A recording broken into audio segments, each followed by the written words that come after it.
Hi, Erin. Welcome to the 2 Minute Talk Show. Hi, Mag. How are you? Great. Are you ready? I'm ready. So, November is National Adoption Month, and we're focused on community partnerships that surround adoption and permanency. And your main project, and the one in your title, is the Heart Galleries of Texas. So, for those who don't know, can you just give us the crash course history on Heart Galleries? Yeah, Heart Galleries were a national initiative that were actually started in New Mexico, and the intent was to give children who are awaiting adoption in the foster care system an opportunity to really kind of showcase their spirit and personalities. Oftentimes, children in the foster care system are overlooked in traditional adoption considerations. And so we wanted to really make sure that we are highlighting on these children through volunteer, professional photographer portraits of each and every kiddo that we serve, and then other adoption awareness initiatives that are really community driven and housed in the communities where these children are living.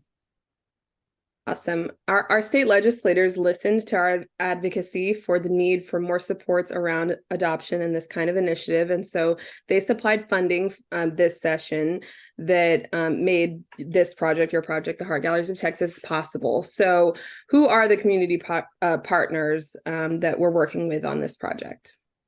Yeah, we were super fortunate, like you said, to get funding from the legislature that actually ran through the University of Texas Moritz Center for Societal Impact in partnership with the University of Texas at Austin Steve Hicks School of Social Work, alongside the Texas Center for Child and Family Studies. So we are kind of the big players, but we are entirely community and organizationally driven. So we have community partners all over the state of Texas too.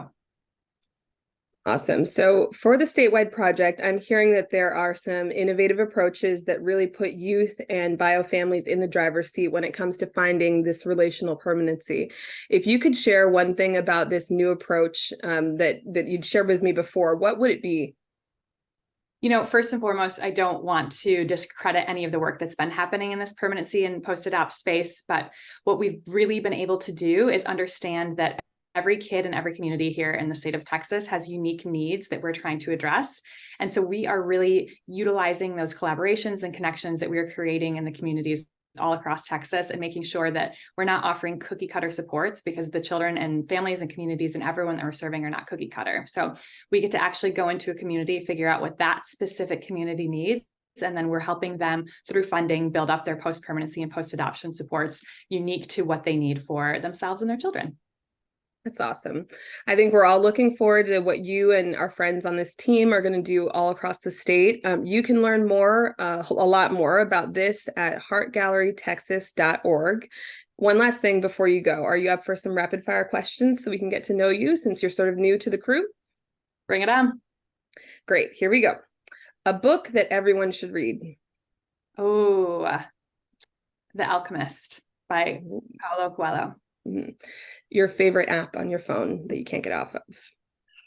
I hate this question, Meg. It's Instagram. I'm too old for TikTok. It's tough. A night in or a night out? A night out to start, but leads to everyone coming back to my house for a late night in. Okay. What's the weirdest word in the English language? The weirdest word in the English language. I mean, I think the longest word was like anti-disestablishmentarianism. So we'll go with that one. Okay. So we all know that you secretly miss working at Partnerships for Children, your old gig. So who was your favorite coworker there? Oh my gosh. No, you'll never get this answer out of me alive. Okay. They were great. They were all fantastic for very different reasons. You studied environmental geosciences in undergrad. What's that? Yeah, that's a really great question. It is environmental sciences focused on geological interactions within the environment. So nerd rock stuff. Rocks. Okay. Great job, Erin. You'll definitely hear more about the Heart Galleries of Texas as grant projects have begun to launch all over the state.